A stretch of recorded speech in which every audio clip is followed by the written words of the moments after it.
Hello everyone, welcome to the Final Weapon Recap powered by the Phantom Visionaries, where we'll review all the spicy news that's transpired this past week. EVO 2022 took place last weekend in Las Vegas, and we've taken the liberty of putting together some of the more exciting announcements made at the event. Arc System Works revealed a tentative DLC and update roadmap for GGStrive that runs through the remainder of 2022 and well into next year.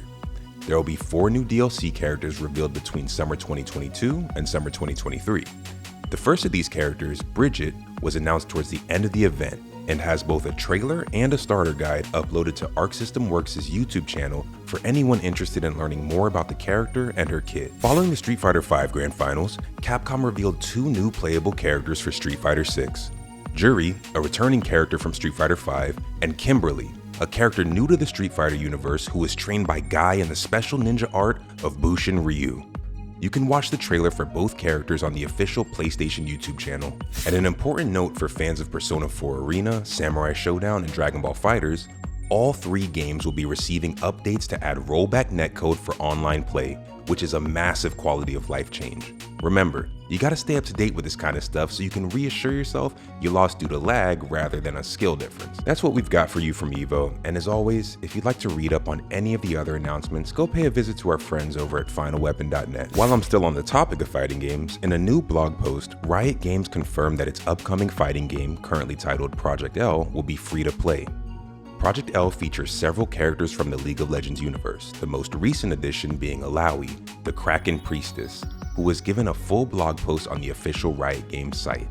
For more information on Project L, go check out the latest dev diary on Riot's YouTube channel, in which Senior Director Tom Cannon discusses a few things the team has been working on in the past few months, and for some interesting insight on their design philosophy going into Project L. The second live letter from the producer for critically acclaimed MMORPG Final Fantasy XIV's patch 6.2 went live this last Friday, and expanded on the information presented during the initial patch 6.2 live letter back on July 1st.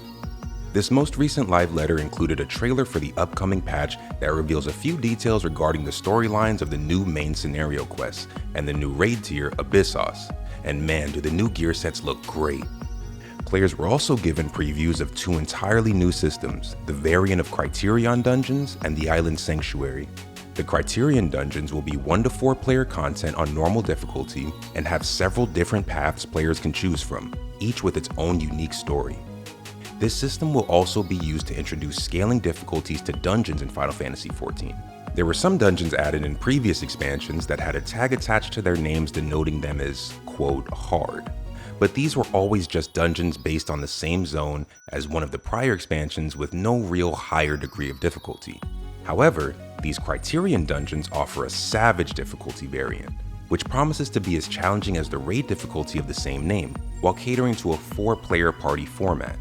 The Island Sanctuary is a much more casual focused system, in which players will be given their own islands that they can spend hours exploring and developing with new time-based crafting and gathering systems.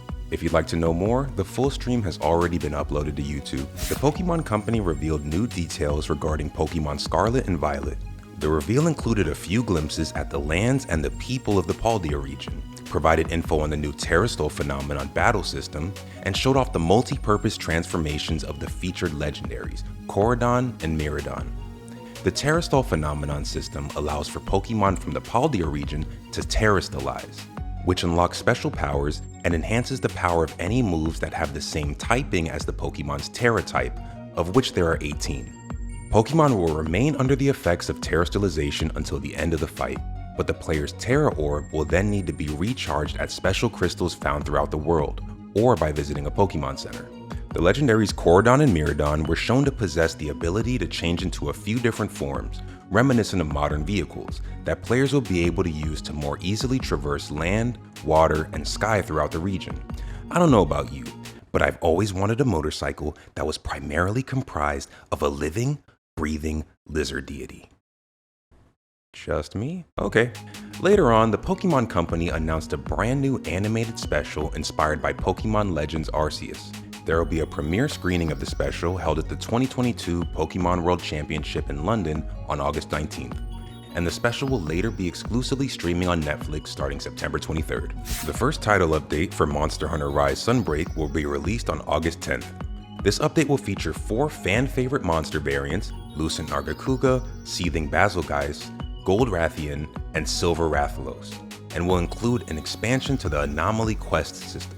Additionally, there will be a new event quest rolling out each week starting August 19th. Hoyoverse announced that Honkai Impact 3rd version 5.9 will release on August 11th with brand new story content and the arrival of Vil V, an engineer who has 8 different personalities living within the same body. As the climactic culmination of several threads, 5.9's Story Chapter 31 will take 3 to 4 hours to complete, which will make it the longest chapter in the history of Honkai Impact 3rd, and it will be accompanied by entirely new areas to explore in the open world. Brace Yourself Games announced Rift of the Necrodancer, a brand new standalone rhythm game set in the same universe as Crypt of the Necrodancer. While this announcement was not accompanied by any platform or release date confirmations, Brace Yourself Games did reveal that Crypt of the Necrodancer's Synchrony DLC is now available on Steam Early Access, with a full release expected between Q4 of 2022 and Q2 of 2023. This new DLC will add online multiplayer with both co-op and competitive modes, 3 new characters, full mod support, new items, new enemies, and much more. You can check out the full trailer over on Brace Yourself Games' YouTube channel.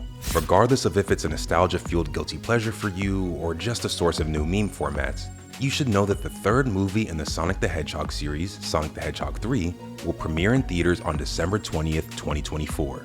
Honestly, I'm just hoping it's as edgy as I expect it to be given the reveal at the end of Sonic the Hedgehog 2. For those of you who haven't seen the 2nd movie in the series, it's currently available to stream right now on Paramount+.